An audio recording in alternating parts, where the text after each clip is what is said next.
අයිබෝවන් අපි ඊළඟ පාඩමෙන් හම්බෙන්නේ ඊළඟට අපි කතා කරන්නේ වෙබ්සයිට් එකට නමක් සහ ස්ථානයක් තෝරා ගැනීම සම්බන්ධයෙන්. එතකොට නමක් සහ ස්ථානයක් කියන එකෙන් මම අදහස් කරන්නේ හොස්ට් එකක් සහ ඩොමේන් එකක්. හොස්ට් එකක් සහ ඩොමේන් එකක් තෝරා ගැනීමේදී අපි සලකා බලන්න ඕන හොස්ට් එක කියන්නේ එකක්, ඩොමේන් එක කියන්නේ තව එකක්. එතකොට හොස්ටින් ප්‍රොවයිඩර්ස්ලා ලංකාවේ ඉන්නවා, ලෝකේ ඉන්නවා. එතකොට මම ඔයාලට ගොඩක් රෙකමන්ඩ් කරනවා හොස්ට් එකකුයි ඩොමේන් එකකුයි ගන්නකොට ලංකාවේ කාගෙන් හරි ගන්න. මොකද අපිට මොන හරි ප්‍රශ්නයක් වුණාම කතා බහ කරලා දන්න සිංහලෙන් විසඳ ගන්න පුළුවන් නිසා. එතකොට හොස්ට් එකක් සහ ඩොමේන් එකක් තැන් දෙකකින් ගන්න පුළුවන්. ඒ කියන්නේ හොස්ටින් ප්‍රොවයිඩර්ස්ලාගේ දෙන්නෙක්කින්. හොස්ටින් ප්‍රොවයිඩර්ස්ලා දෙන්නෙක්ගෙන් ගන්න පුළුවන්. ඒ කියන්නේ හොස්ටින් ප්‍රොවයිඩර් කෙනෙක් අපිට හොස්ට් එකකුත් දෙනවා, ඩොමේන් එකකුත් දෙනවා. එතකොට මේ සර්විස් දෙක එකවරක් දෙනවා, වෙන වෙනමත් දෙනවා.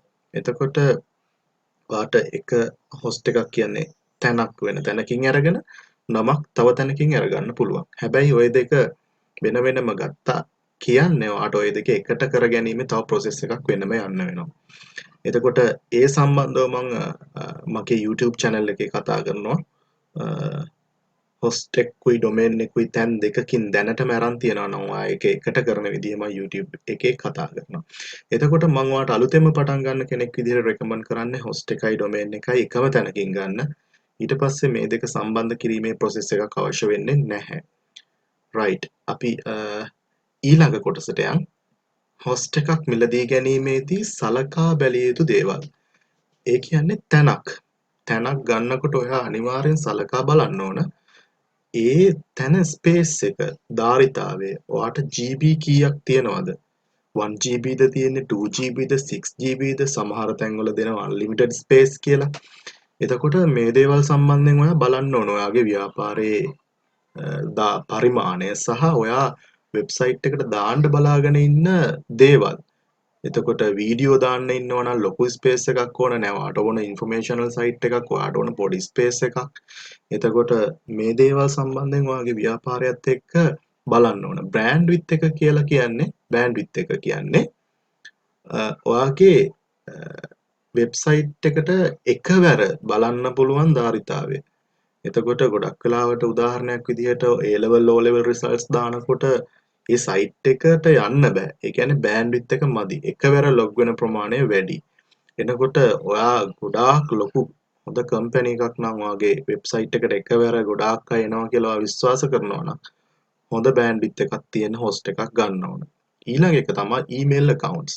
ඊමේල් account සමහර hosting service වල ඊමේල් account 1යි 2යි ඇඩ් කරන්න පුළුවන් ඔයාගේ ආයතනයේ සහ ඔයා වෙබ්සයිට් එක හදන්න යන purpose එක මත ඔයාට ඊමේල් accounts මගේ ඉන්නවා partnersලා 10ක්. එතකොට ඊමේල් accounts 10ක් හදා ගන්න ඕන ඔයාට.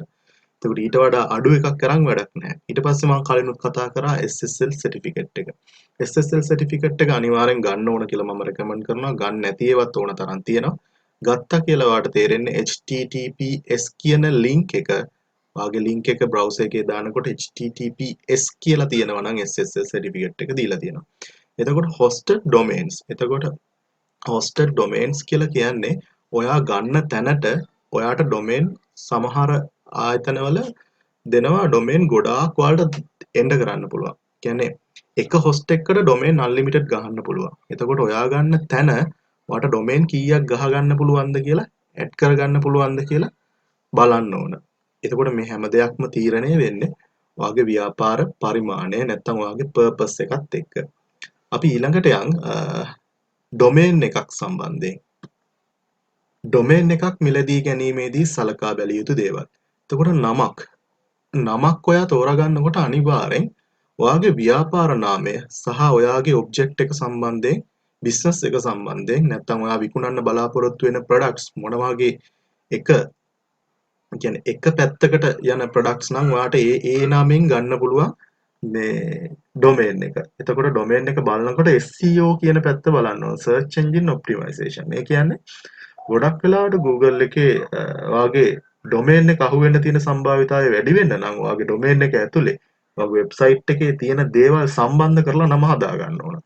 එතකොට ව්‍යාපාරයක් කරන්නේ නැත්නම් ඔයාට මොනවා හරි දෙයක් ඔයා පර්සනල් මේ ප්‍රොමෝට් වෙන්න ඕන නම් ඔයාගේ නම ගොඩක් ප්‍රමෝට් වෙලා නම් ඔයාගේ නමට වෙබ්සයිට් එක හදන එක වඩා වැදගත්. එහෙම නැත්නම් ඔයාගේ ස්ට්‍රැටජි එක උපක්‍රමශීලීව කොහොමද ඔයාගේ වෙබ්සයිට් එක එළියට ගේන්නේ? කවුරු හරි ප්‍රසිද්ධ කෙනෙක් ඉන්නවනම් ඒ හා සමාන නමක් යොදලා කොහොමද ගේන්නේ? එතකොට මේ දේවල් ගැන අවබෝධයක් තියාගන්න ඕන ඩොමේන් එකක් ගන්නකොට. එතකොට ඩොමේන් එකක් මිලදී ගැනීමේදී ඔය දේවල් ටික ගැන අවබෝධයක් ලබා ගැනීම ඉතාම වැදගත්. එතකොට අපි ඊළඟට කතා කරන මේ හැම දෙයක්ම ප්‍රැක්ටිකලි ඩොමේන් එකක් හොස්ට් එකක් ප්‍රැක්ටිකලි පර්චේස් කරන්නේ කොහොමද කියන එක සම්බන්ධයෙන් අපි ඊළඟ වීඩියෝ එකේදී කතා කරනවා.